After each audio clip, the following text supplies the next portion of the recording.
Good evening, friends. Very warm welcome to all of you on behalf of People Bridge.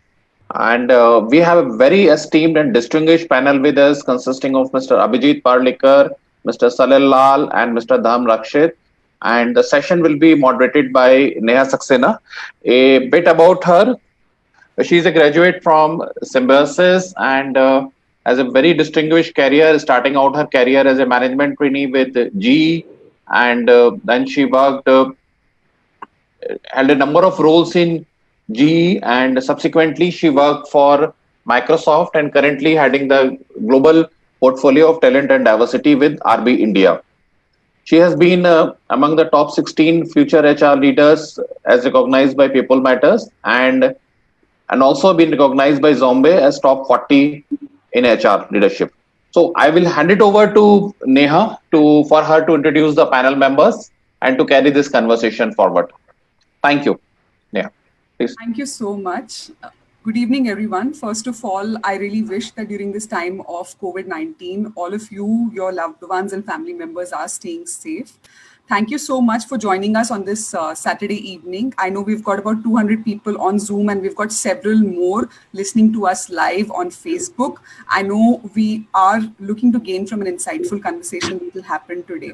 So without further ado, I'm really honored to actually introduce to you our panel members. So let me start with Mr. Abhijit. Mr. Abhijit Parikar is the Senior General Manager, HR and IR from John Deere in Pune. He's actually an avid mentor, and in addition to his work in HR and IR, he is also a fitness freak and a percussionist. So if any questions are about those topics outside of HR and IR and manufacturing, I'm sure he would love to take those offline as well. Next, I'd like to introduce Mr. Dharam Rakshit. I think a lot of us have met him, interacted with him before. He is another very well-known figure in the HR fraternity. He is the head of HR for Hero MotoCorp, and he spent his decades-long career spanning organizations like Mondelez, Coke, Godrej, and L&T. Outside of work, Mr. Rakshit loves travel, and he's also an avid mentor. Finally, I'd like to introduce you to Mr. Sanil Bihari Lal. He's the head of HR for Maruti Suzuki, based out of Manesar. He's actually had a previously really long stint with Tata Steel, at Jamshedpur. And in fact, he has the distinguished recognition for the best leader in IR in 2017. So really warm welcome to our really distinguished panelists today, and I'm looking forward to an insightful conversation. So before we dive in to talk about manufacturing in the post-COVID era, I'd like to first ask you three personal questions. So use one line to describe how you've been spending your time in the lockdown. So shall we start with Mr. Dharam Rakshit? It's a tough question. I always like to go at the end, but you have started with me. So it is enjoyable, quite innovative, looking new thing and new opportunities also. New opportunities and quite enjoyable. Thank you. Mr. Salil? It kept me busy all the time. Kept you busy all the time. Absolutely. How about Mr. Abhijit? I just freaked out for the past couple of months. So trying out a lot of new things apart from work, and because a lot of travel time has reduced, so it gave us a lot of time to do some things which we have never tried. So I think I just freaked out in last 2 months. Freaking out. That's fantastic. That's a spirit to keep. I think COVID has brought in no rule book, no SOP along with us. And I think a lot of us have played a very critical role in defining how the people's strategy shapes in our organization as well as in the industry. So I'd like to talk about your professional world as well now, and would be great to hear how your respective organizations have dealt with the COVID pandemic situation. So possibly we can start with you, Mr. Abhijit. Yeah. Well, thank you very much for inviting me today, for being a part of this prestigious gathering today. I would like to applaud the efforts put in by the organizing committee, especially Akshay. Thank you very much for choosing this important subject, especially in the current context. And I would like to also thank my fellow panelists, Salil and Dhal, along with our moderator, Neha. So talking about this subject in today's context, I thought prior to March 2020, it looked like a very normal year where all of us were very busy in predicting what's going to happen to our respective businesses, putting together the targets, the goals, the financials, and 22nd March happened, of course, and table turns.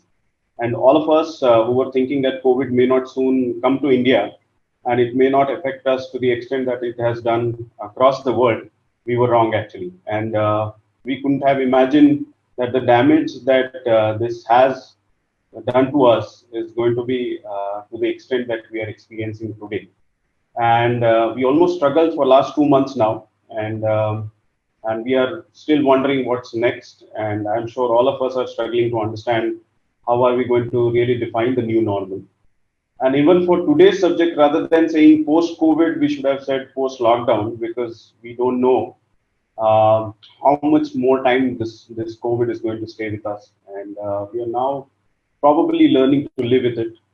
Before I move on to what our organization did specifically to start getting into the terms with the new unknown, the first thought which came to my mind when I was really thinking about this, I thought it was a big ego slap which was unleashed by the nature to the human beings. And it said, enough is enough.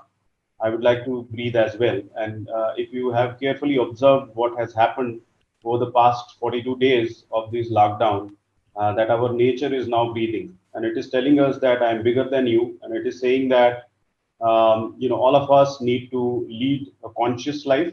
We need to be in tune with the nature, take only what is required. And what we can't imagine we really can't imagine the amount of carbon credits we would have generated in the last couple of weeks or couple of months that because of the lockdown period. However, as we know that every coin has two sides, we just saw a brighter side in form of Mother Nature coming back on track, people coming together again as family, trying to stay with whatever we have. Our needs are suddenly becoming very limited. And on the darker side, there were millions of standard workers struggling with their day-to-day needs. Economy collapsed, growth rates were almost slashed by 50%. Companies aggressively reduced their budgets, there were loss of jobs, and of course the list goes on, we are still counting. Coming back to what John Deere specifically did, I have just few pointers, and of course at the end of the session, we are also going to take some questions. So during the lockdown, so I will just split it during the lockdown, pre-resumption and post-resumption. These are the three stages. So during the lockdown, first of all, we had to come in terms with demystifying our beliefs that work from home is possible for manufacturing people. And to our surprise, everyone took it as a challenge. And the feedback that some of our employees have gave us is it's actually increased our overall efficiencies. People were very specifically very productive, and they were coming to the meetings timely. There were action items getting recorded every day. It used to get reviewed. During the lockdown, we also worked with the government agencies to get permissions specifically to run our very, very critical maintenance operations. And then reaching out to our employees and their families. We also had a virtual employee meeting where we started understanding what they are doing, how are they, and what is their family doing, understanding where they are and what kind of support do they need. And of course, during the lockdown, also we got the permissions from the government to move our goods, specifically the goods which were on the export side, and of course, catering to the domestic market as well. Now, before we started doing that, and while we were going through the entire lockdown, we also started discussing about the pre-resumption. So we also did a plan where the entire teams within our organization came together and started talking about what we need to do from resuming our operations perspective. And there were about 7 to 8 prongs approach was taken by our teams for pre-resumption, in terms of how are we going to manage right from the transportation, social distancing, canteen, within the shop floors, how are we going to do social distancing and all of those things. And then post-resumption, as we have started our operations on 5th of May this month, we are coming to terms with the new normal, and we are continuously monitoring, we are continuously auditing our processes in terms of how things are going on.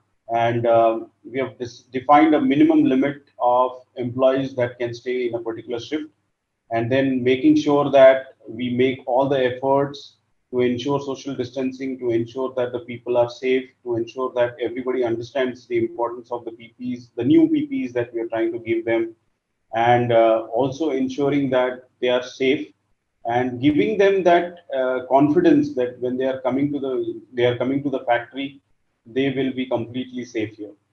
So we are now, in one word, I can say that we are trying to adjust to the new normals. We don't say that we have reached there. We've just started learning, and I think it will take some time before we completely get in terms with the new COVID situation and taking care of the employees as we go along, redefining our priorities in HR, redefining our IR priorities as well, and of course connecting back to the employees, giving the confidence to them that all of us are safe here.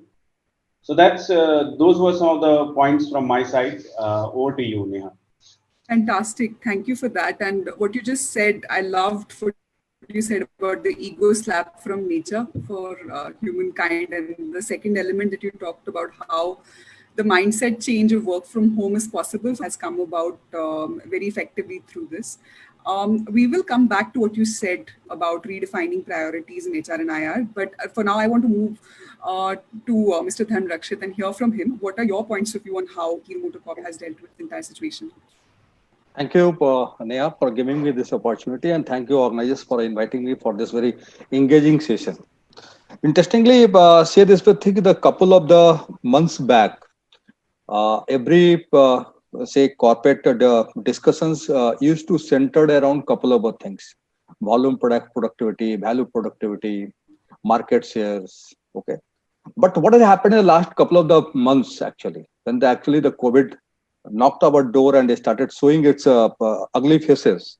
So what actually happened? So entire thing has taken the back stage, and the people-centric policies has come at the front page. Okay, you know this thing. We were the first company, perhaps in the world, who has taken the decision to have a global shutdown much before the actual lockdown which happened in India.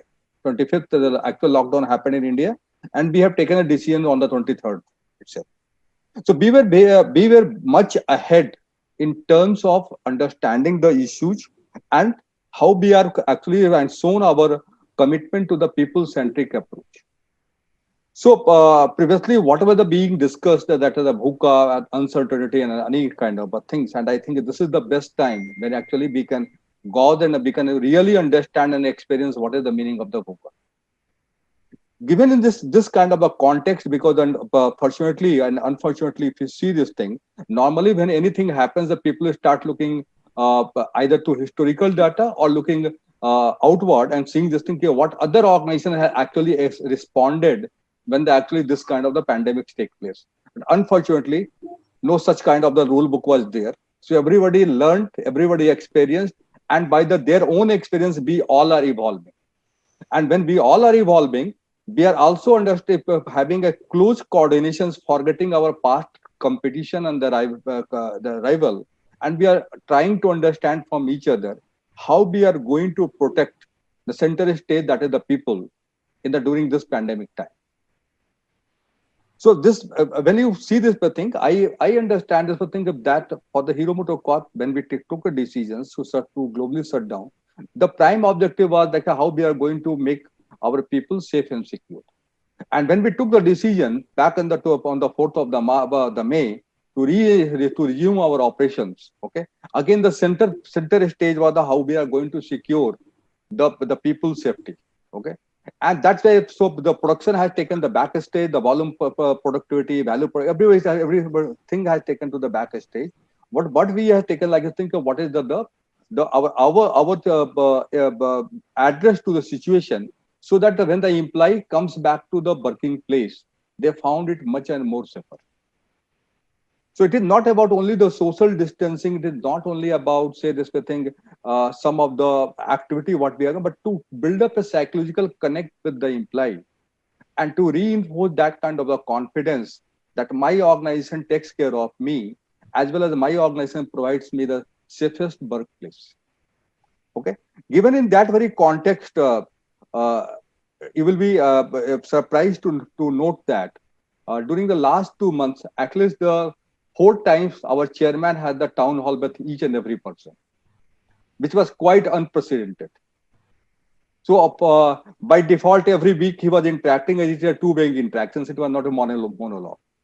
Okay. We also have our digital family day. Okay, which is quite unheard kind of a thing. We did this thing with our, and from the people across the globe participated and enjoyed. So we improved a lot of the employee communication before the actual resumptions of our factories. Okay. So the employee communication actually start building up that kind of the connect and the care. And there are two things important, because when you actually build up the connect, and the second is that the connect needs to translate into the care. So people have the confidence, and the people start feeling much and more confident that my company thinks about me, my company provides me the best place to work. And during that very period, we didn't reduce the single penny, or did not deduct a single penny of anyone, including our remote contract labor. So everybody has been paid in full for the month of the March, for the month of the April. And that was a huge buildup of that kind of a psychological kind of the confidence within the employee group, that this is the organization where actually we should be. Okay. And when we started the resumptions, a lot of the deliberations went, a lot of the iteration happened, that how we are going to create a safe workplace. So every day morning when the employee comes, they have to go through the different protocols. And the protocol is like the thing, social distancing, showing the Arogya Setu app. We have our own app that is called the Hero Hope app. So that has to fill up you have to fill in the format. Then after the proper sanitization, you come inside. And we have reduced our line speed so that we are able to maintain this social distancing at the shop floor. Besides this thing, we have also changed our menu in terms of like how to build up the more immunity within the employee workforce. So there are a lot of things has been also been introduced, and some of things have been withdrawn, so that the people start understanding that to fight with the COVID. So whenever you don't have the proper medications, as well the no vaccination is right now available. The only thing which can save you from the COVID is the social distancing, and the second is to build up your own immunity. So it's a whole holistic approach and holistic strategy, right? Starting from the workplace to imply well-beings also. At the same time, also we are going to improve their immune system. Okay. We are during that very period, interesting part when I mentioned Neha, that innovation and opportunity. So in the manufacturing setup, nobody has thought like this thing that the work from home can become a reality. Okay. Last 2 months, we all were working from work from home. I find this thing. We challenged the past. We clearly challenged the past and told this thing the past. And this, when you were challenging the past, you broke the status quo. And then after the new journey is to start happening. And in the new journey, when we are thinking about the work from home, how we can digitally connect with each other, how we can actually get the work done through your team, which is very sitting at the remote end. Okay. So this is you are improving your managerial capacity. You are becoming much and more authentic leader. Okay. At the same time, you are also leveraging your technology. So build up a employee experience around it. Okay. And that's where I think the Hero MotoCorp, so right now we are working in the plant, that how the people can work from home. And just 5 minutes before I got the seat, that the 50% staff will be roasted, so that they will come under the roster. So first 3 days, one set of the employee comes, and the next 3 days, another set of the employees comes. This way we are going to also implement the work from home, which I think is going to become quite radical, and it will revolutionize the entire workplace. So when this kind of things is happening, I will just leave my thought with one kind of a thing. It is also giving a more space to the gig economy, because when actually if you move to from the work from home, remotely connected kind of a things, then the organization going forward, the organization will start thinking that is it required that everybody should be hired on the full time, or the people can also be hired on the project-based assignments. So I think the gig economy has the better opportunity to actually like the way the Abhijit was mentioning, the nature is reclaiming its space. Gig economy can also create its space and can also have a deeper impact in all sector of the organizations. So that's my initial thought. When another opportunity comes, I will like to build up. Thank you. Fantastic. Thank you so much for sharing. And what I'm very impressed about is it's a holistic strategy, not just to impact the employees themselves, but also their families, because every employee, of course, impacts so many other people's lives around them. So it's just fantastic to see the well-being of the employee, the digital family day event, as well as the leadership connects that have been done. So it's really commendable to see. I want to now switch to someone who's actually used to working without a rule book. That is Mr. Salil. So Salil, sir, if I remember correctly, when you had joined Maruti, it was literally a month before the ugly incident of 2012 unfolded. So I'm sure you're used to operating in crisis, unprecedented mode. I'm just going to request Mr. Salil to share his perspective on how Maruti is dealing with this crisis. I have a specific request from the admins. I think there are few people who are having difficulty hearing what we are saying. So my request is that if all of us can speak a little louder, that will be really wonderful. We are also going to keep time for questions from the audience. So as an audience member, I'm sure you are teaming up with lots of questions. Please do type them out in the chat box. Our team is monitoring the chat box and we will keep time for your questions towards the end as well. So thank you, and over to you, Mr. Salil. Thanks to Neha, and thank you so much for the organizing team for asking us to be here today. Let me begin with certain facts which are important for all of us to know. And some of it is already there, and we all have understood by now. This was a disruption which perhaps nobody had anticipated. The industry had, in spite of the fact that there were indications which were coming in even as early as February 2020. But then, in spite of the indication, no one was prepared for this kind of a disruption. Because see, it is important for us to understand that this was once in a lifetime experience for all of us. And the learnings, whatever we have so far gathered, is forever. Nevertheless, since the industry was not ready, even the government was not so prepared, though they had started some work in this direction. And we all had to really find our way out. The lockdown, which was actually announced late in the night of 23rd March, and the actual lockdown started from the very next day. But if you ask me honestly, the preparation which was required to handle the lockdown, for us, for the people who are in the manufacturing setup, or for that matter, any industry, the HR leaders had to come out of their comfort zone from the very first day of lockdown. We knew that this is a crisis, and this crisis has to be handled.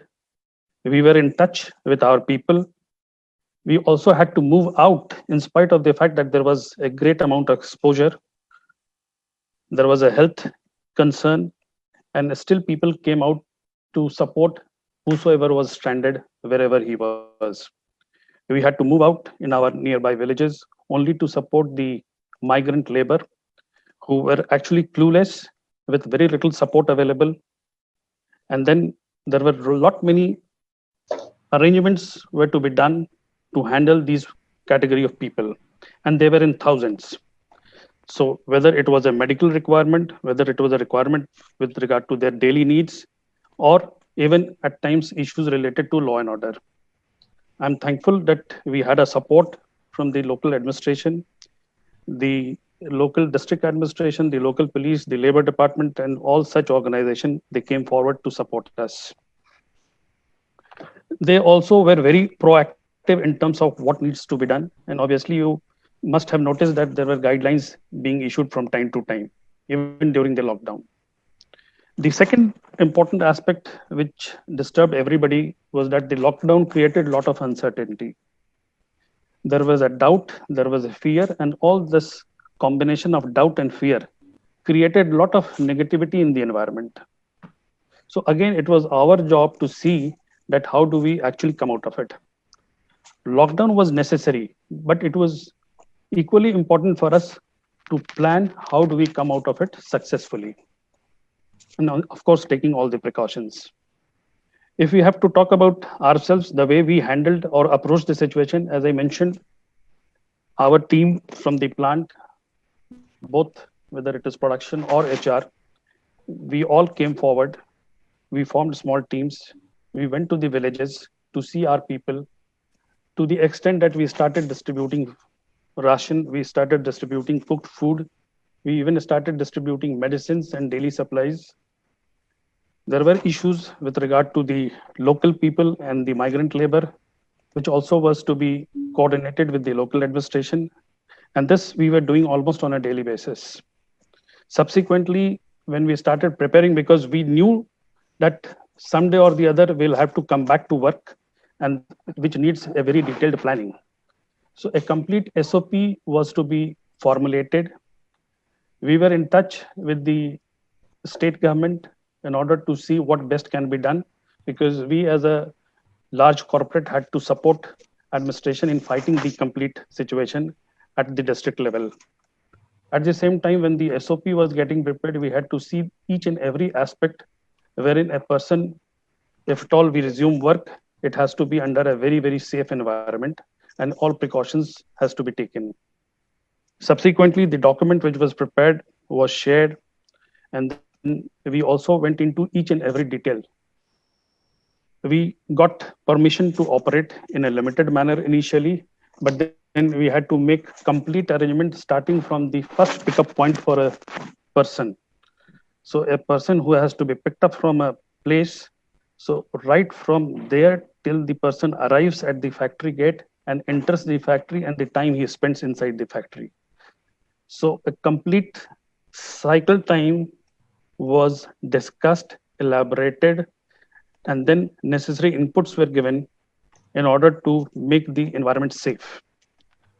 There were many checks and counter checks which were incorporated in the system, and accordingly we had to derive our own plan. The whole production team, along with the support functions, they did a lot of kaizens inside the plant in order to make the work area safe and as per the prescribed format. But during this crisis, for me, if you ask me as a leader here from the plant, representing the plant, the biggest learning was the best possible means of communication. Because there are various stakeholders, it is not only your own employees, there is an external world waiting outside.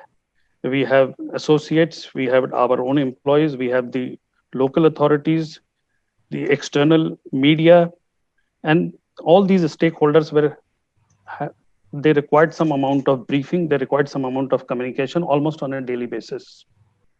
And this we thought was something which was of paramount importance. Our people from the HR department were in constant touch with practically everybody, whosoever they could contact, almost on a daily basis. We in turn, while we were working from home, we designed a format in order to communicate in the best possible manner with our teammates also, so that a daily update is shared with them in terms of progress which was being made. We formed a COVID task force at the corporate level, which even today is continuously arriving at solutions. And there were certain situations where we had no answer, to tell you the truth. So we had to cross the bridge when it comes. So most of the guiding principles were evolving, and we were still trying to overcome it. So all these issues are certain learning which perhaps will make us more strong. As an organization, our commitment was to ensure complete safety and take all precautions which is possible. Production certainly was not the priority. And for a manufacturing setup, especially in an automobile manufacturing setup, it is not an easy switch off, switch on. What is more important is to really prepare ourselves before we resume production. And once you resume production, there are certain stages which you have to actually complete. And that depends upon the preparation which is required to start the plant. So initially, when we resumed work, it was some kind of a restoration period for us. And this took some time. We spent almost a week, 10 days to restore the normalcy within the plant. And subsequently, this is one area where people have to learn these skills again. So you cannot really straight away go into mass production. So this was a challenge again for us in order to retrain people, reskill people before they really get into the production mode. So all this has been now very well defined. It is part of the system.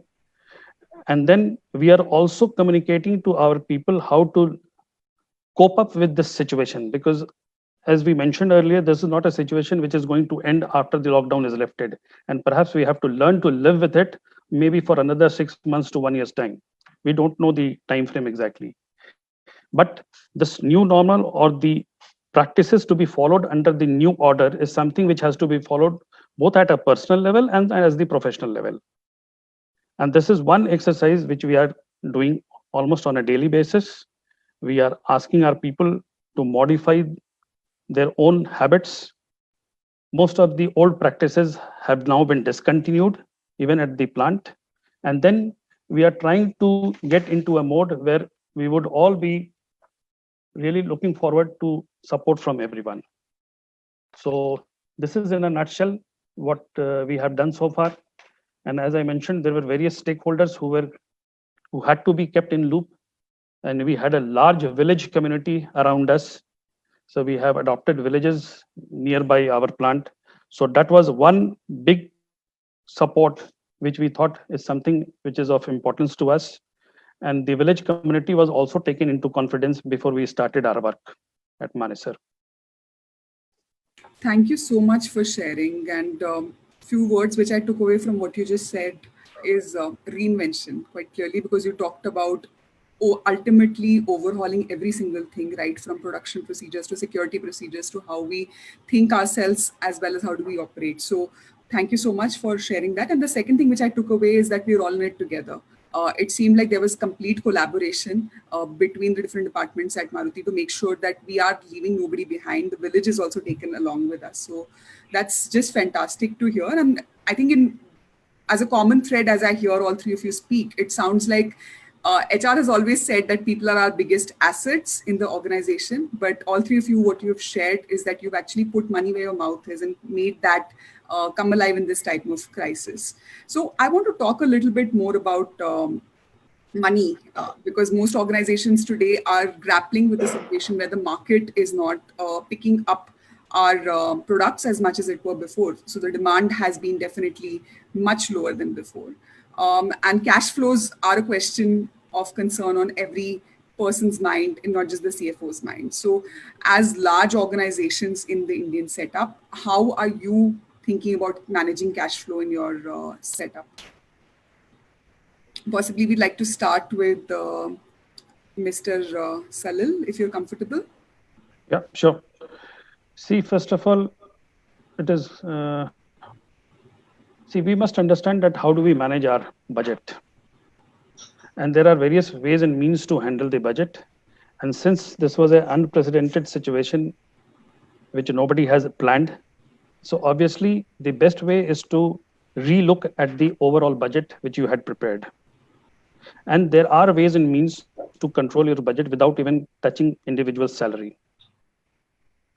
I'm one person who would always advocate that to overcome the situation, job cut and wage cut or salary cut is not the solution. The solution lies somewhere else. The solution certainly lies at the government's level, but at the same time, at our level, within the management, that you can certainly postpone whatever you have planned. Every budget contains certain good cost and bad cost. It is important for us as leaders to identify the bad cost and postpone it. Postpone it for some time. And at the same time, see what is of utmost necessity which needs to be handled. And accordingly, handle your budget or postpone certain activities, whether it is your revenue budget or the capital budget, which can always be deferred. Right. Which connects a lot with what Mr. Abhijit was also talking about before. So Mr. Abhijit, I'd like to turn it over to you. You were talking about how we are redefining HR and IR priorities. So would love to hear how is John Deere looking at particularly managing cash flow and balancing that with employee and organizational interest. See, first of all, I would like to completely endorse what Salil just said from the perspective of budgets.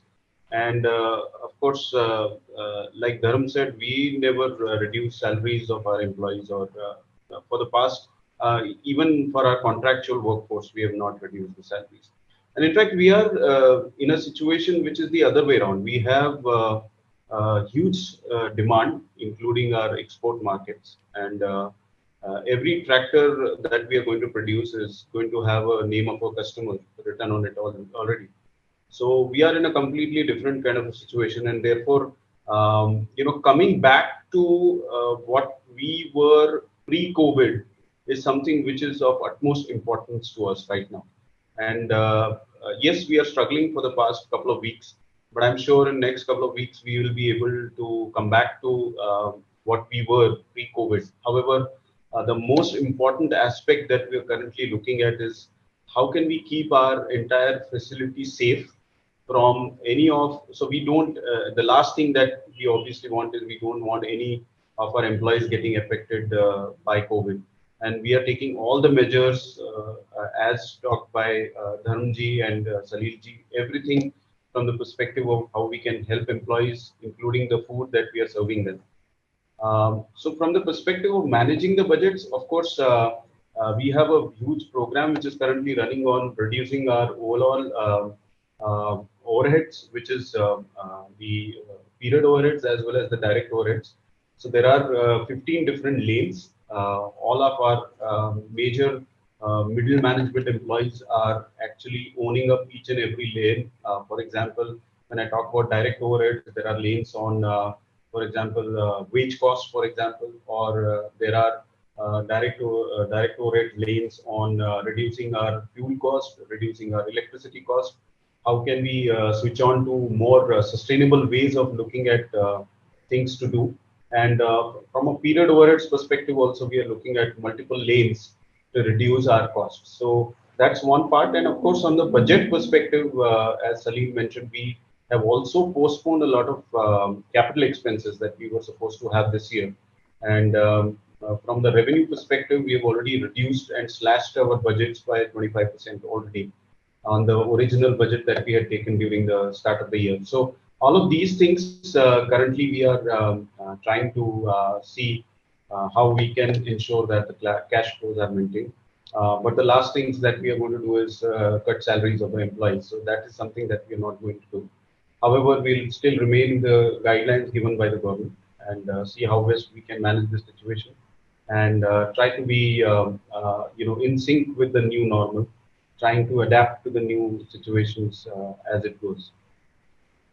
Thank you. And clearly your focus is very strongly on keeping employees safe, making sure that hygiene factors are taken care of, be it in terms of running canteen, making sure people are getting salaries so that that psychological security is created, and that echoes what Mr. Salil was also sharing before. So thank you for sharing those examples. So one thing, Neha, I just wanted to just mention quickly here, salary cut is something that you can do very easily if you have, if you can explain why you are doing certain things. But this is the time we need to support our employees. This is the time where your organization's credibility, your organization's brand is going to be at stake. If you really cut any salaries, it is going to be remembered by the employees for years to come. That this situation has happened and the company deducted our salaries, or if we are not going to deduct, they are going to remain always with us saying that when the situation was there, the company really helped us, and therefore I am going to help them back. So that is something that we are going to promote more. That's very well said. It's a moment of truth. And if today we stand behind our employees, they will remember this and they will stand behind the organization and go out of their way to make sure that they support the organization. So thank you. Thank you for sharing that. And I think just a connected question to all three of you and Mr. Dharam Rakshit specifically for now. A lot of organizations today are wondering about how they will roll out incentives, how they will defer performance management system payout, etc. So just checking with Mr. Dharam Rakshit to begin with, and then I'll come to the rest of you to hear are your organizations going about performance management rollouts as well as incentive promotions hiring as normal, or has there been a change on that front? So Neha, very interesting question. So let's say if you just start seeing this thing, how much your people cost is shares the pie of the entire cost, and it comes around the 8 to 10% kind of a thing. Okay, but this is a very softer kind of a thing where the all business managers like to venture. I remember one of the previous incidents when I was working in the organization, there was a certain compliance issue, and when I mapped the entire compliance cost, it was coming a huge cost, some few crores of rupees. So I went to my business manager and told this thing that this is going to cost us this amount, and he told that you ask your operating people to increase the revenue, but don't compromise on this one. Okay. So the question is like if I think the say for example in the month of the April, almost many of the organizations have had the nil revenue kind of the month. No revenue was generated, but most of the organizations has come up and had stood up with their employees, including the Hero MotoCorp. Okay, they did not do any kind of the pay cut. They did not defer their variable pay or the performance bonus or any kind of a thing. Same, we resonate with the same thought. Okay, and that's why I mentioned that even the last person in the pyramid, that was the contract level, they have been also paid in full, even though there was no work at all. So we have also rolled out our performance management system, because our performance management system anyway that starts rolling from the May, and we have rolled out, and the entire process is going as it is. So we are talking about the new normal. So we have adopted for this thing the old normal. Not we have created any kind of new normal kind of a thing. So business is as it is. Okay, the other processes are as it is. So no change in that kind of the processes. So only thing happens like this thing, the sales incentive and other kind of the production incentives, when the production has not happened for the month of the, say this was for the month of the April.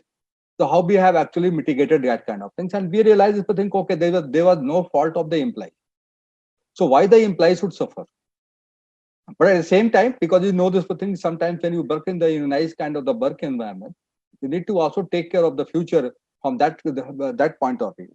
So what we did is the thing, the incentive which was paid in the month of the March, we took the base and we gave the same amount as an ex gratia for the month of the April. Okay. So that's way what we tried with this thing is, because say this thing, when actually the employee comes and after the certain level of the earnings, they actually decide their budget accordingly. Sure. Or any amount of the shortage of that very money, that creates the pinches not to the employees but to the family and extended family also. Okay. So we need to be cognizant of that very fact, and being the HR leaders, we need to also be a great advocate for that kind of a thing. So employees should not suffer. I will just go by like this thing of what Mr. Salil and Mr. Abhijit was also mentioning. Very interesting thing they mentioned: the good cost and the bad cost. Okay, so we must also think for this: what must to have, what good to have. Okay, certain thing which is the must to have. Like I will just go like the Hertzberg principle, hygiene factors. The salary and wages and benefits are a hygiene factor. Primarily, you come to the organization to work for those kind of things. Okay, and particularly at the lower level, that actually pains more. At the higher level, it might not be. So a few thousand rupees or something like that. That also hardly matters. But the lower level, say for example, someone mentioned about the migratory workmen. Okay, so migratory workmen understand the plight. The employers or the states which could not give this kind of the confidence to those very people, and that led to that kind of the migration. But this was a very short-sightedness from those very stakeholders, either from the employer side or from the state side. Because when the entire lockdown will be over, and the work will become completely a normal resumption of the work will happen, from where you are going to get the workman? How you are going to boost up your productions? Yeah. That's a bigger question. That is a bigger challenge in before all the employers and the industries. So how I'm going to retain those kind of workforce, even though they didn't mean anything for us. But when you actually when we have to resume our productions and we have to go to and ramp up, do you think that without those very levels we will be able to do any kind of things? When I am telling you this thing, when we actually paid the full salary and the wages and every kind of, we have taken care of them. We have distributed the foods, ration kit and every kind of a thing. Today, I don't have a shortage of labor in any of the factories. And that's the way you should leverage.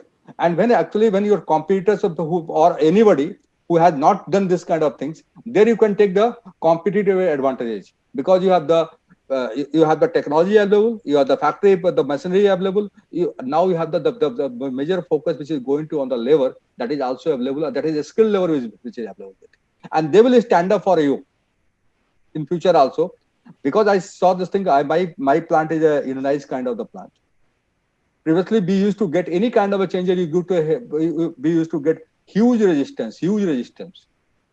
Now the union is collaborating like this thing, because when you have to maintain the social distancing, and so social distancing, and you have to reduce the line speeds, many of the occasions the employee has to work double. So he has to also double for the others, because that other gentleman is not there. Okay. Without any resistance, I found the thing, they are cooperating with us. And that's the power of your benevolency, and that's the power you can leverage it kind of a thing. Don't look for the small kind of a things at this very juncture. Absolutely. I love what you're saying. You're talking about how you can turn this crisis actually into an opportunity. And Winston Churchill said that never waste a good crisis. And that's exactly what even our government is talking about, how we can continue to grow the India manufacturing sector, draw business from countries like China into India. And there have been questions which we've got, one from Amit Tokno and also from few other people, about what is the role that we can play as HR to bring that mindset shift in our leadership as well as in our people, to think about this not as a crisis but as an opportunity, and B, to really bring the business back. So your thoughts? So Neha, since Amit happens to my batchmate also, so I will love to address him. Absolutely. Please go ahead. So Amit, good question. So only one thing, what I realize is of the late, perhaps many of the organizations, the HR has taken the back seat. They were never the part of the boardroom agenda. Okay. Today, this is the opportunity where the HR can actually take the center stage by its people advocacy. So we can again to take the same amount of the values in the board discussions, because the people are discussing about only the board. The two discussions are right now happening. This is the people-centric approach and infodemics, because a lot of the rumors, a lot of the news, and a lot of kind of things are also. So someone just comes and drops a message like, if any positive case is identified in a factory, so 21 days quarantine will happen, and the factory management will be prosecuted. So this kind of infodemics are also there. And they're all are in that very circumstance. I find this thing, partly in my organization, everybody is looking towards the HR. Boss, do you have the knowledge? Do you have that kind of the information? Please help us. Okay. So if the HR wants to reclaim, like the nature is reclaiming its a space, if HR also want to reclaim its space by just doing the people advocacy, I found the thing, this is now the next 5 to 6 years is going to be the HR era. That's my take. That's fantastic. And in fact, I read an article about how the next CEOs will come from HR function, because HR function has really stepped up during this COVID-19 pandemic and chartered through unchartered territories and really paved a new path. So thank you for sharing that. I have so many questions. We've got about 400 people who have joined us only on Zoom, and I know there are several questions pouring in from all of them. Trust me, I wish we had time to go through each one of the questions, but I will pick up the primary ones which are coming up. Salil sir, question for you. Out of the 400 or so people who are listening to us, there are several students. And of course, the future of students right now seems a little unclear. And the question is that how will students, how should students charter through this difficult time? How will they be employed in the companies, and where will their career head to? So your thoughts, please. First of all, there is nothing to be disheartened, because this is a temporary phenomena and it is not going to stay long. See, we have seen the difficult times in the past also. This, of course, as I had mentioned earlier during my opening remark, that this is a once in a lifetime situation which we are facing, but it is short-lived. It may be the crisis will get over. And we are all planning how best we can overcome and be actually rise to the occasion and handle it. So the advice to the student is to have some patience at this moment. see what best opportunity is coming your way. And there would be a swing in this situation, maybe after 3-4 months or 6 months. And once you see the market coming up, business looking brighter, the opportunities will also get generated, because this whole crisis, as Dharam was mentioning earlier, it has also opened a lot of avenues. So a lot of opportunities are getting created, which is an outcome of the current situation. So I'm very hopeful that maybe in times to come, a lot of positivity is going to be generated. In fact, one of the basic fundamental understanding for us when we were opening up the plant was to create a positive environment amongst the masses. The fact that the plant starts running, there are people around, and people are coming with all due precautions, is creating a lot of positive vibes in the environment, in the ecosystem. So we'll have to wait for some time, but we are going to rebound back. Thank you for sharing that, and thank you to Muskan for asking that question. So I have a question for Mr. Abhijit as well.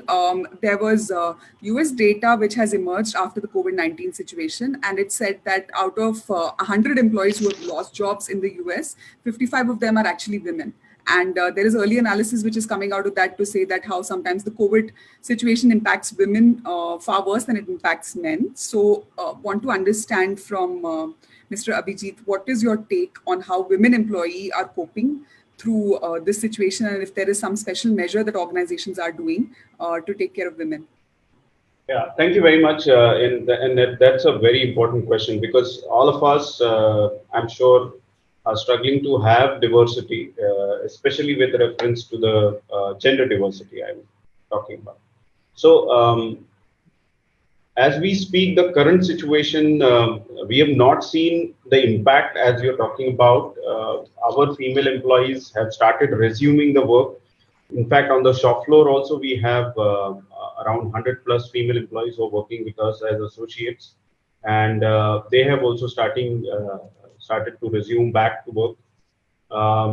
Wherever it is possible, we have asked our employees on the salaried side to be working from home.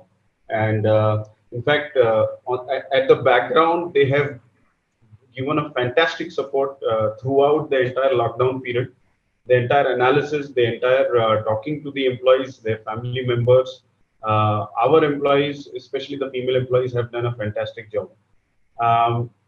Coming to how do we really improve our overall diversity and what can we do? I think there are a lot of programs that we have already taken up, and also for the shop floor female employees. The crutch facility, we had a crutch facility in our factory, which was non-operational for almost 15 years. We started getting requests as we started employing more female employees, and it is fully operational now. And I'm very happy to inform you that we give it free of cost to our female employees. And most of them have given us feedback that they feel that their child is much more safer here. And the way we have taken care of that. A lot of programs that we are running today, there is an in-house portal that we have for the female employees called as Laksha. And there are a lot of activities getting launched through Laksha, especially on sensitizing, making sure that men are also equally working as diversity partners.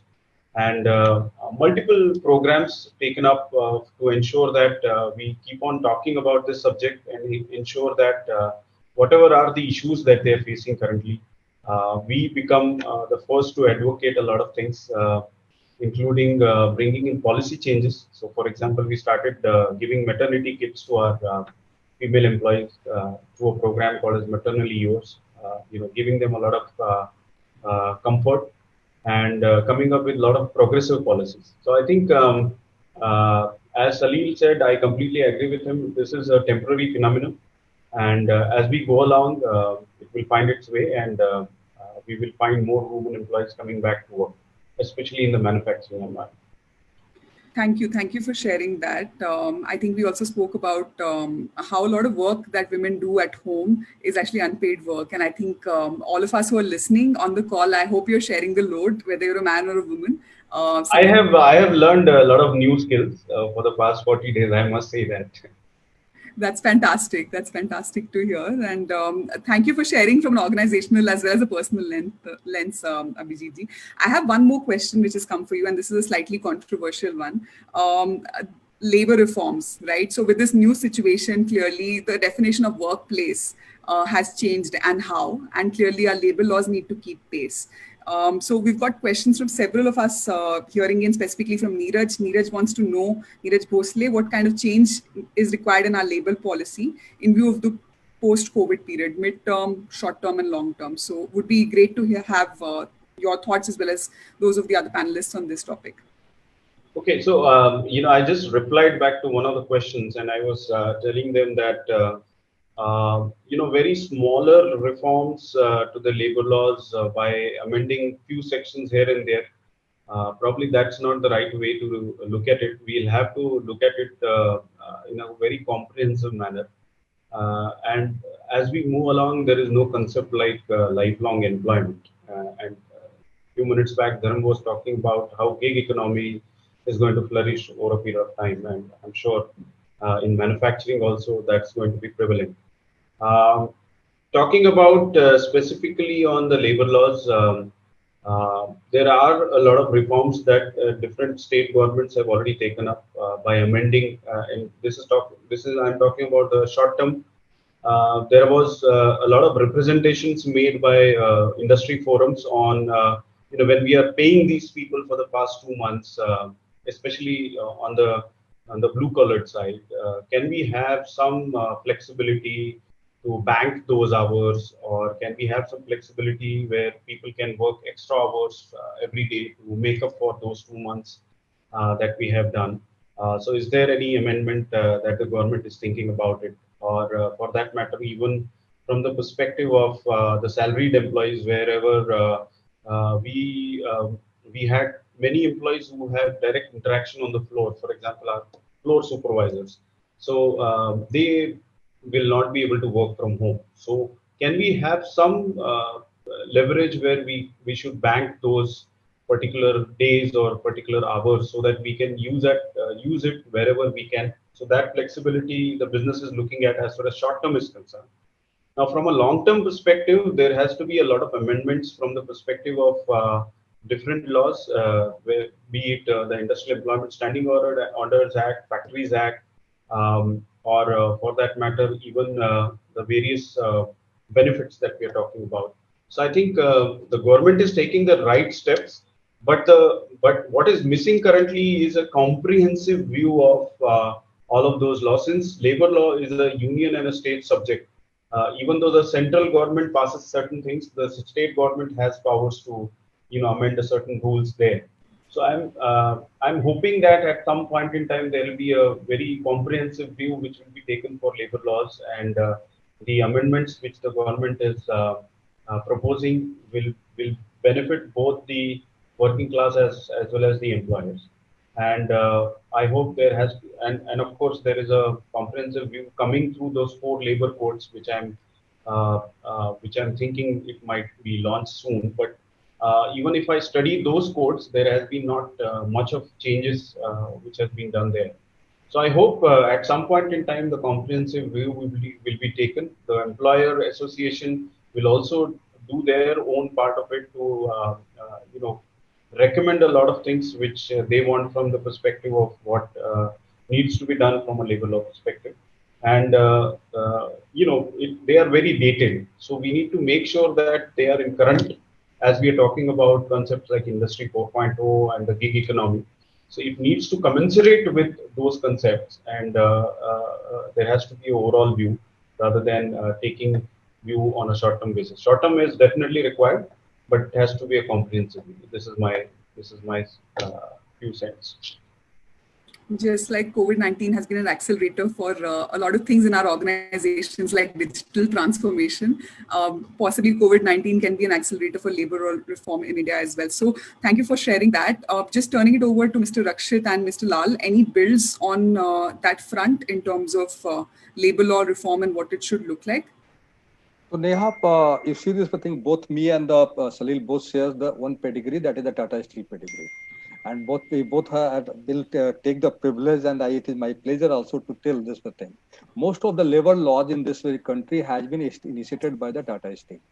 So Tata Steel, very 1885, then they started their operations. Many of the things they have adopted on themselves. Okay, and later on the Britishers and the government of India adopted those things and codified as a employment laws. Interesting part, if you see this thing, most of the employment laws has been enacted somewhere between the 1925 to 2047. So almost 100 years back, those labor laws have actually been enacted. Okay. Today they hold the relevancy, or they have hold the complete, they have become irrelevant, and many of the time we have found the irrelevant. Unfortunately, due to political situations and that we have the protectionist view, everybody thought nobody took that kind of the pain to actually to move away from this thing, to enact something which is actually helping both the partners, employee and the employee both. And in the entire crisis, if you see this thing, very interesting kind of things. So what I realize, we have so many trade union like Interc, AITUC, we have the C2, stalwarts kind of trade unions. And I believe this thing, they have also the enough fund to support the people, their own people, to whom they actually take the ownership. But did you see anybody see this thing when the migratory workmen were actually moving from one place to another place? Any langar was organized by any of the trade unions? Any kind of the funding has been done to those the people? Okay, when actually at the same time the government forced the employer to pay them. Okay, although this is being challenged in the Supreme Court, and Supreme Court is also taking a very utopian view. They are not coming very clearly like everything, because they know this thing why it is required from the social angle point of view. This is completely needed. That's why you must have to this enforcement is needed. That's why Supreme Court is just giving the different dates. They are not because somewhere I was hearing Jesse Kama, and Kama has mentioned this thing. The beige means against some work, and when there was no work, where is the beige? And that concept looked to be very fundamentally right. But Supreme Court purposely not taking a decision, because the Supreme Court has also evolved itself. And over the period of time, Supreme Court has also keep evolving itself. And in the recent past, if you see the last 1 decade, hardly the Supreme Court has given any kind of decisions where any termination happens, where the Supreme Court comes and tells us thing reinstatement with the back wages. They tell us thing back wages.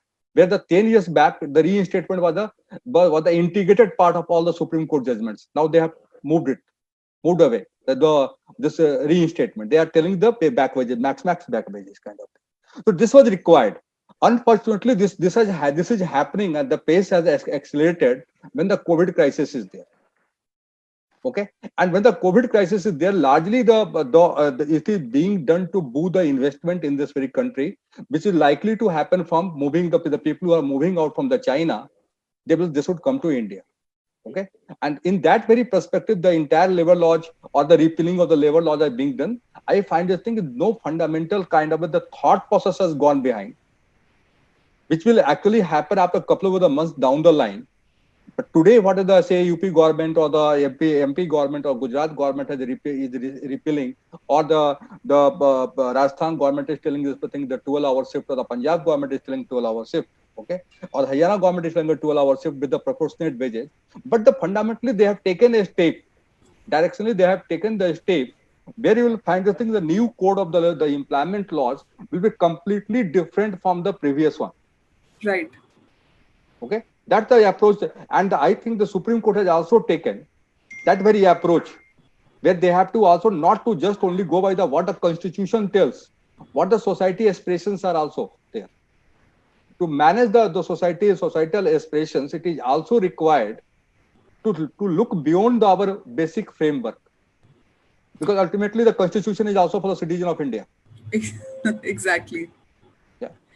Exactly. Just very insightful what you just said. And in fact, just like the entire Tata Steels and the Tata Group has been so instrumental in making the first step of all our labor law framework. Quite clearly, COVID and I see all of you playing a major role in influencing government policy in the post-COVID era to move us to the next step change. I have a question for Salil sir. Salil sir, so tell us about the top 3 things that you as a company have done right in the past. It could include anything that you may have done on quality, supply chain, automation, or training. which came in handy when you started operations on 12th of May. So this question comes from Praveen Sinha, and thank you to Praveen for asking that. Salil sir, are you on mute? Yeah, sorry. So I heard your question. First of all, specifically, if I have to give three steps which we took in order to, before we resumed the work and which came handy to us. Maruti, which is primarily a Japanese organization, and there is a lot of focus in terms of how do we communicate with people.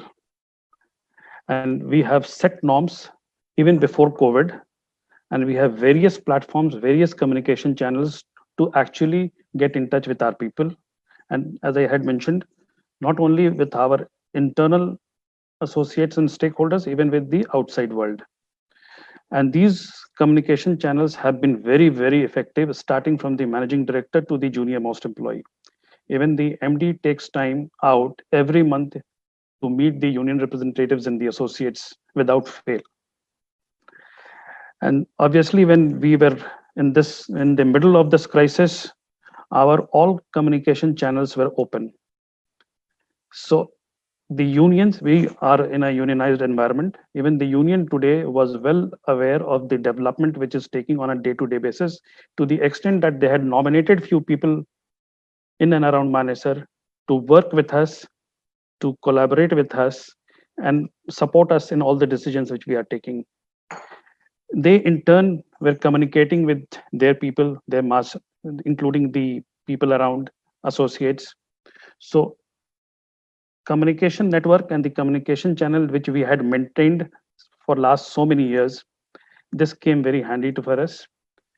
The second part was the support which we received from the government, because the government came out very proactively in order to help the industry. There were certain guidelines which were being issued, though these guidelines initially were silent on the industrial undertakings. But at the same time, in spite of the limitations that there were certain, some of the area was falling under the red zone or the orange zone or within the containment zone, but they still could find out some solution for us, which was within the permissible limits. And they were very proactive, very fast, and the approvals were coming very, I could not have imagined that even online approvals were coming to us in no time. And the third important factor was that the team here, whether it was the production counterparts or people from the utilities or maintenance, they came in full speed with full energy to change the plant in order to suit the new requirement. Fantastic. So these three things were something which really helped us. And today we are in a much more comfortable situation. People are aware what we are doing. The government authorities are aware what we are doing. They have personally visited the place, checked the place, and found everything in order. They asked for some recommendations from our side. We made certain recommendations to the government as well.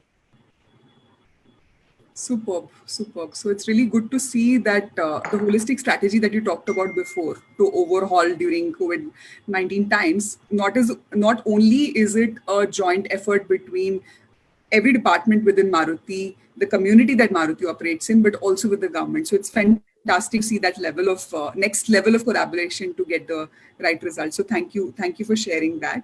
Another popular question which has come in, I'll pose that to you to begin with, Salil sir, and then we can hear the perspective of Abhijit Ji as well, is that how is the major shift happening in the concentration of workforce from online to offline, and is it going to be something which is going to be a long-term proposition, and how will it impact the industry as well as the consumer mindset? So this is a question which comes in from Rohit. See, the current process of business is witnessing certain changes. And when we are talking about business, we are not only talking about limited supply chain, we are talking about the complete value chain. So if I have to take my example, we are in the business of producing vehicles, manufacturing vehicles, passenger cars, and then selling of the vehicles. So a lot of change has also been adopted in the complete overall marketing strategy for us.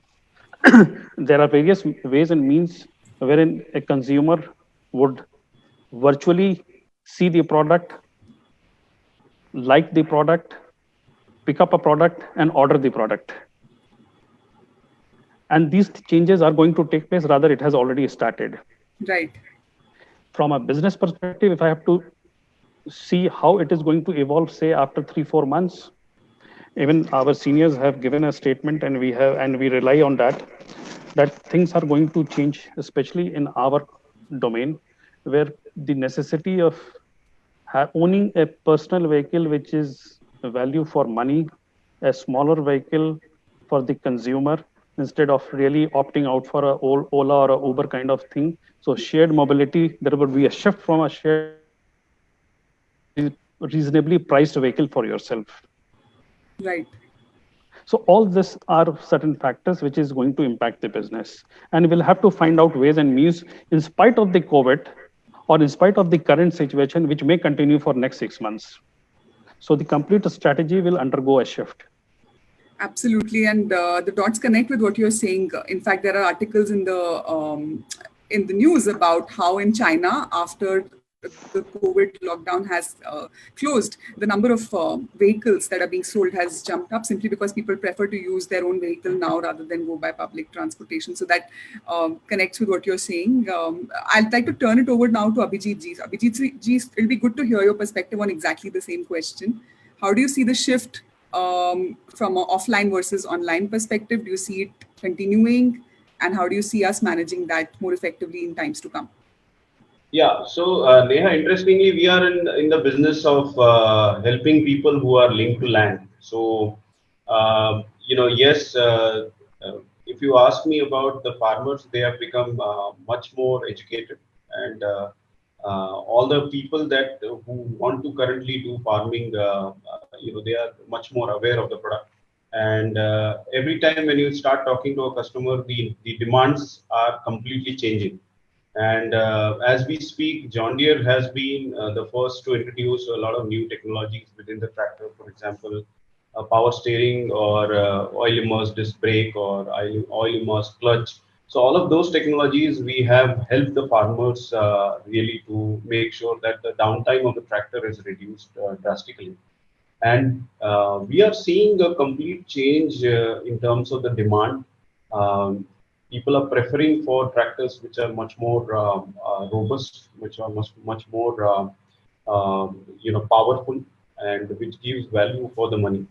And I think I completely agree with Salil ji that the offline, online, both of those channels are going to work for us, because we are in a business where people walk down to our dealerships, and most of our sales happen through word of mouth.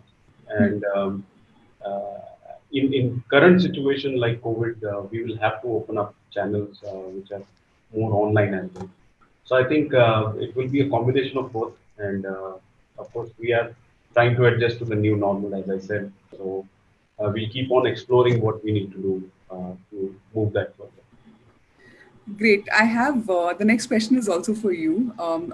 Maharashtra is, of course, one of the states which is most affected by COVID situation. And clearly, as an HR leader, you're responsible for keeping morale high, not just in the leadership ranks, but also all the way down to the last person on the ground. Would like to hear from you, particularly first for yourself. How are you keeping your morale high? How are you keeping yourself motivated through this entire period? And secondly, how are you helping leaders navigate through these really stressful and challenging times? And I think you've already spoken about how you're helping other colleagues and workers do that. So any builds further to that will also be helpful to know. Yeah, so thank you, Neha, for asking that. See, Maharashtra, interestingly, when it all started, 50 to 60% of the cases in Maharashtra are in Mumbai. And of course, around 20-25% cases are in Pune. And those are, in micro containment zones, especially in Pune. They've been converted into micro containment zones. Now, this is a very typical situation where if you talk about myself personally, I think it is a big moral responsibility on me for the other 3,000 people and their families. to ensure that they feel safe.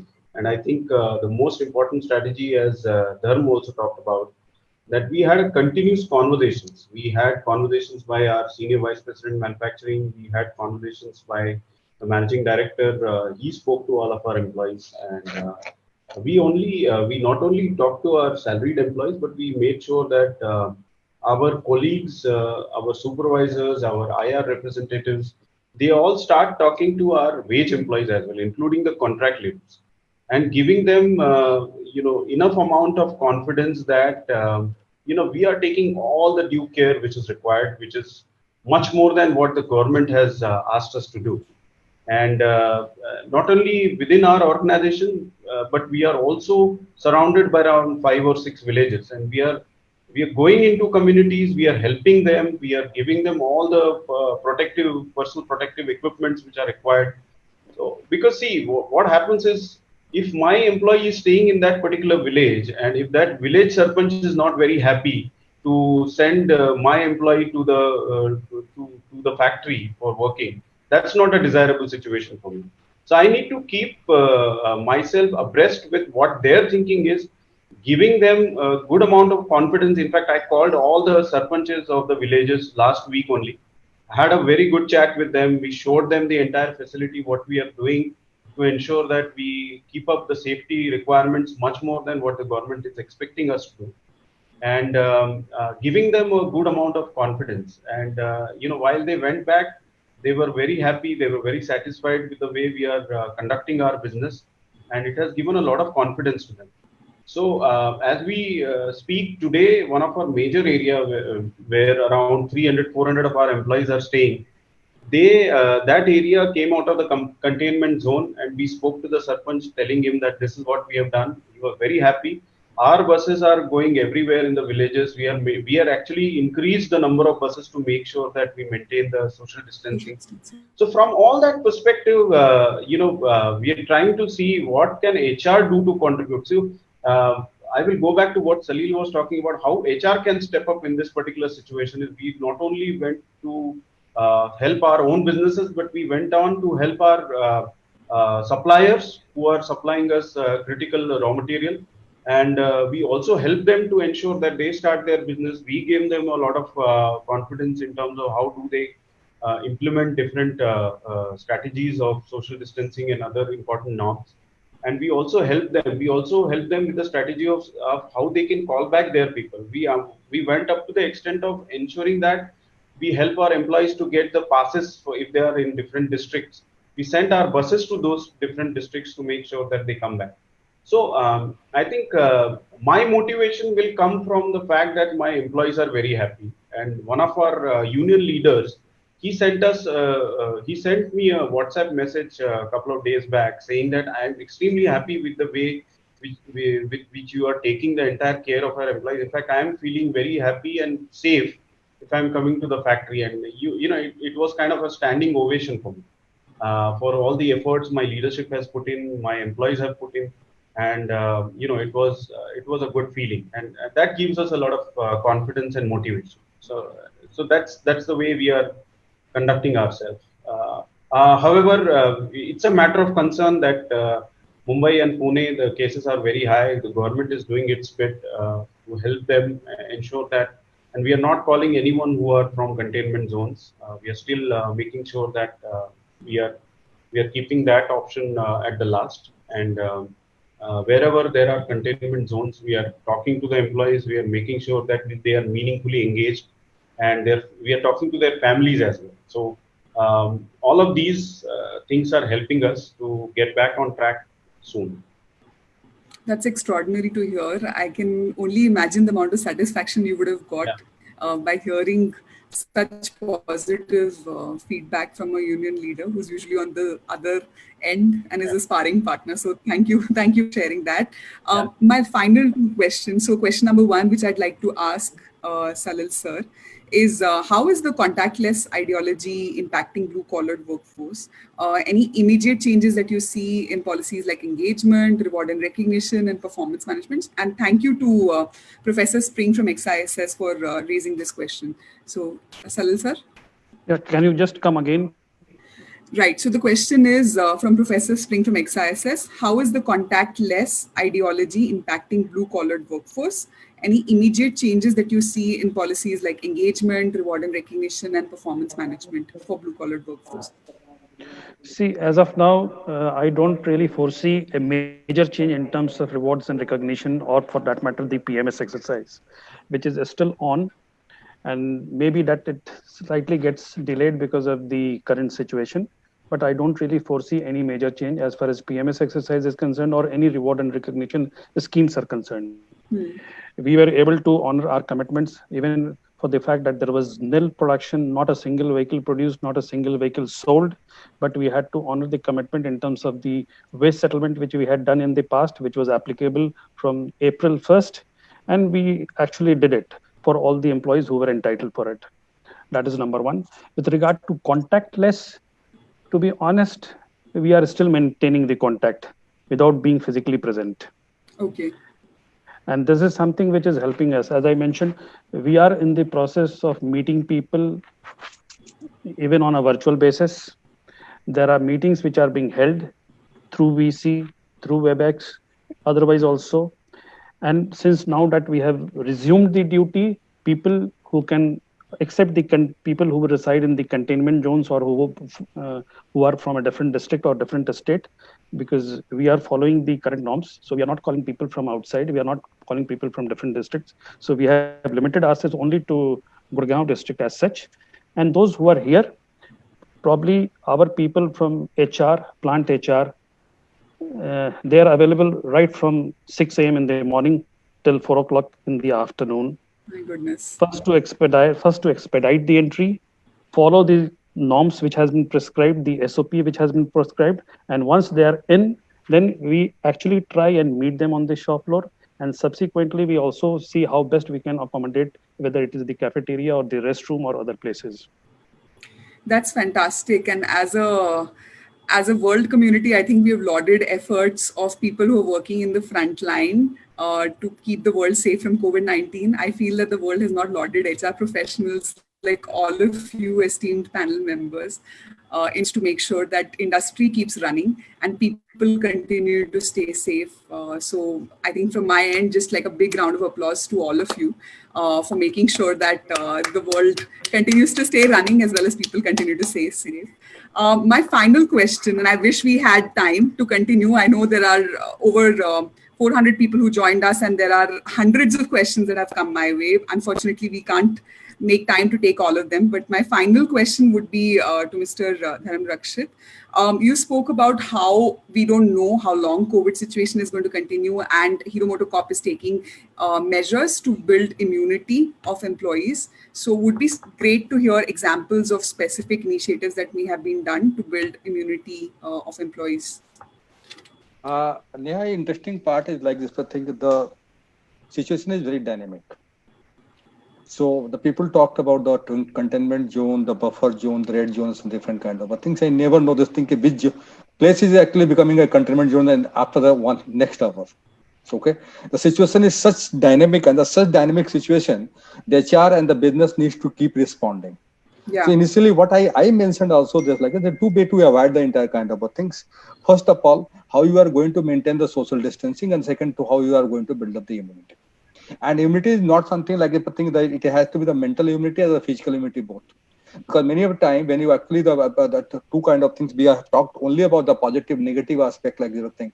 After 2.5 months, when you are calling the people come to back to the place of work, okay. So work from home to now you have need to move from the work from the workplace, okay. So WFW, that is also create a lot of the mental issues kind of things, because when first day when I thought when the entire lockdown was there, a stringent period of lockdown by the lockdown 1.0 was there, and I wanted to go to the factory, and my wife was so apprehensive. Why you are going?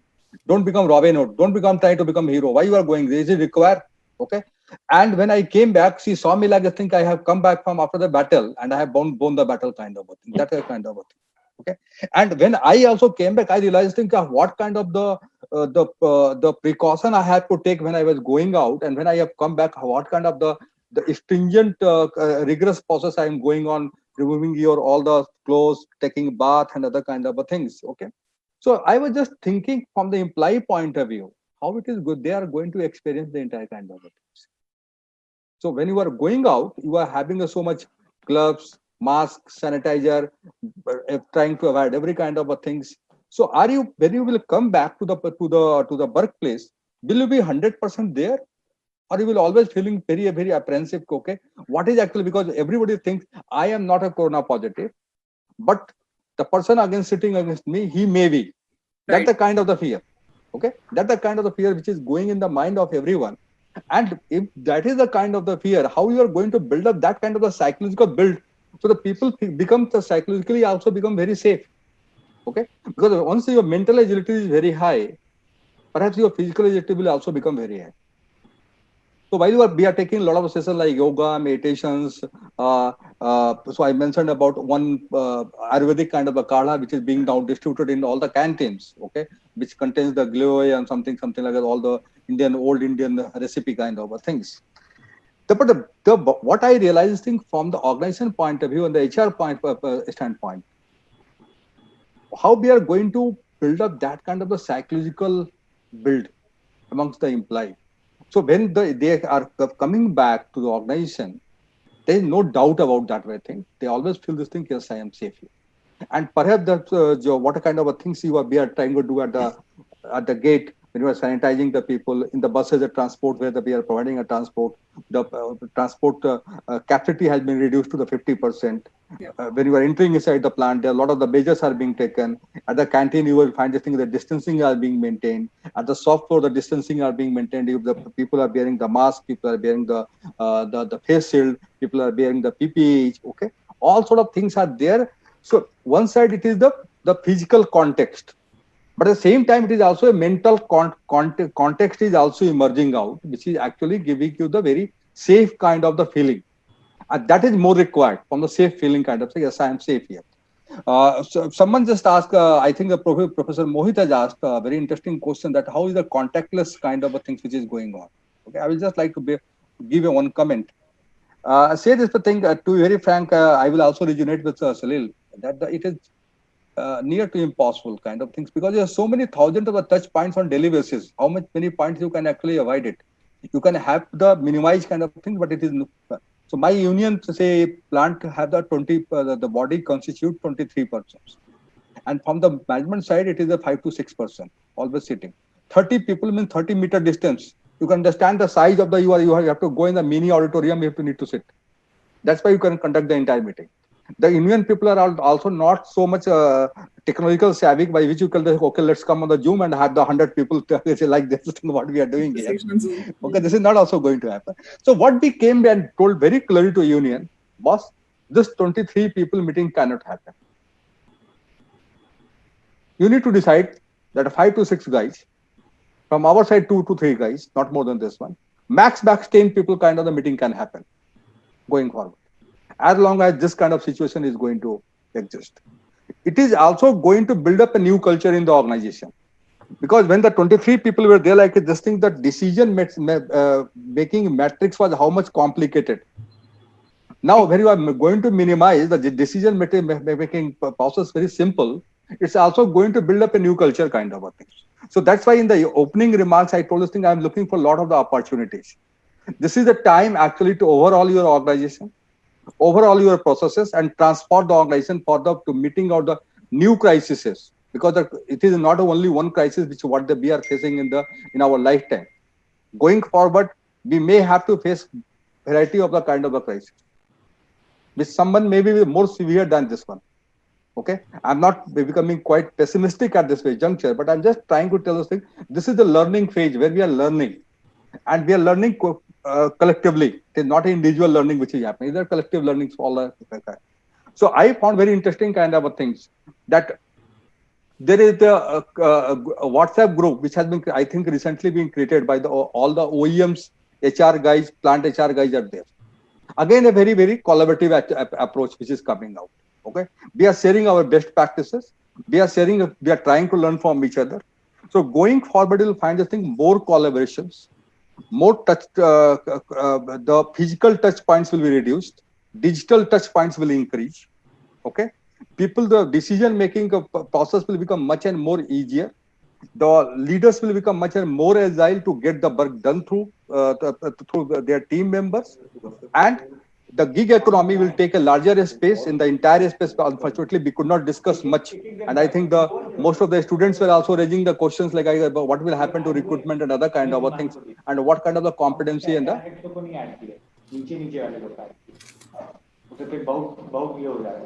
Akshay, I think you need to go on mute. Although it is showing on mute, but if somehow your voice is coming. So what should happen? That the number of the things are emerging out. This is the time actually to identify your opportunities, leverage it, and transform your organization and transform your workplace. That's my take. Fantastic. So we started with what is your one word, one line on the lockdown, and I think we're finishing exactly there. If we can say that there is one word or one sentiment that we all have taken away from this lockdown, it's reinvention. Quite clearly, based on everything that all of you have said, this is the time to throw out the old rule books, to decide what are the elements that we want to keep with us in the new normal, and what elements completely need to be overhauled. So thank you so much. I will repeat what I said earlier. I think the world thanks all the medical practitioners, all the police personnel, all the other personnel who are doing so much to keep the world a safer place. But I think the world doesn't thank HR professionals like all of you esteemed panelists enough for keeping people safe, for impacting so many lives, not just of people who work in organizations that you are connected with, but also of their families and villages and communities, as well as for shaping government policy. I think more power to all of you. I can completely connect with the Robin Hood comment that you made, Dharam sir, before. We make Dettol and we've been essential services. So we've been having our factories working since April onwards. And I know how hard it is to pull everything together. So hats off to all the leadership that each one of you has shown in these difficult times. And I will now turn it over to Mr. Abhay Kapoor for his closing remarks, please. Thank you. I would just like to say one thing, although I will say thank you to all the panelists, but in all this crisis, one thing which comes out very clearly is, although this audience is primarily HR people, that definitely HR people and the payroll people have been the unsung heroes in this battle. While we all recognize the medical professionals, the doctors, the policemen, the HR people who have gone out, put the workers together, employees together, ensured that payroll gets processed, there has been no mention of them anywhere, and we only have ourselves to buck up. And thanks to everyone, especially to industry leaders who have come forward and ensured that people get paid on time and workers come to factories, and when they come also they remain safe. And Abhay, just one more mention of especially of Akshay and for all this hard work, and also Subir for bringing the panel together. So over to you. So before I will hand it over to you for the vote of thanks. Sorry. Yeah, thanks, Amitabh. Yes. I remember the most difficult time which HR people, including a lot of manpower contractors and everybody has faced, was processing the July payroll, because lockdown was announced on 25th and there was a pressure to pay the timely salary of March to all the people, and then you have to immediately switch to the work from home mode, and then contractors have to find out the place to process the payroll. I think that was the toughest time when HR people stood at their responsibility and they delivered, and that was the most panic time. Although the entire April month was like that only, but then again, restarting operations, I think that was another critical point, when you have to restart the operations with all new norms, new system, new processes with a lot of precaution and all. So thanks Dharam, Salil and Abhijit for sharing all the insights and the kind of hard work you have and your teams have gone through and you have shared with all the participants. We had about 400 participants today, and thanks Neha for moderating it very well, and thanks Subirji for conceptualizing and bringing this concept and theme in front of all of us to take it forward, and of course Akshat and Akshay for putting in a lot of backward, and Amitabh to be center point of coordination and make it happen. So with all these words, without taking much time, I again thanks Neha, Dharam, Salil, Abhijit, Avitab, Subir, everybody for this wonderful session, and all the participants for making it happen and participating. And we will be coming up with much more relevant information. We have been doing these seminars, webinars almost at least 2 or 3 every week, and we'll continue to do that. Keep checking your WhatsApps. Thank you. Thank you so much. Thank you, everyone. Have a good night and stay safe. Thank you. Thank Stay you. safe, stay healthy. Night. Thank you so much. Thank you. Bye-bye. Thank you so Thanks much. to Abhijit. Thank you, Salil, and Thank especially you. thanks Thank to you, Neha. Dharam sir. Thank you, Salil ji.